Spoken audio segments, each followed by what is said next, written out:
সরকারের পেটুয়া বাহিনী বিএনপির নেতা কর্মীদেরকে গ্রেপ্তার করছে, মামলা দিচ্ছে এবং বাড়িতে বাড়িতে হামলা করে বিএনপির নেতা কর্মীদের আজকে আহত করছে।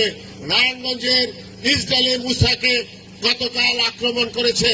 আমরা এই সভা থেকে তার নিন্দা জানাই এবং আজকে এই সভা যারা আয়োজন করেছেন, সম্মেলন যারা আয়োজন করেছেন, বিএনপির পক্ষ থেকে আমরা তাদেরকে ধন্যবাদ জানাই, কৃতজ্ঞতা জানাই।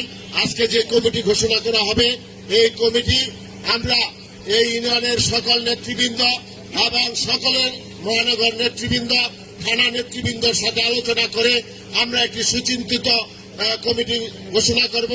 এই কমিটির মাধ্যমে আগামী 2 বছরের জন্য এই ইউনিয়ন পরিচালিত হবে, এই আশাবাদ ব্যক্ত করে সকলকে ধন্যবাদ জানিয়ে আমার বক্তব্য এখানে শেষ করছি। আল্লাহ হাফেজ। বাংলাদেশ জিন্দাবাদ। দেশনেত্রী বেগম খালেদা জিয়া জিন্দাবাদ। তারেক রহমান জিন্দাবাদ। তারেক রহমান বীরের বেশে বেরিয়ে আসবে বাংলাদেশে। সবাইকে ধন্যবাদ। আসসালামু আলাইকুম। ধন্যবাদ।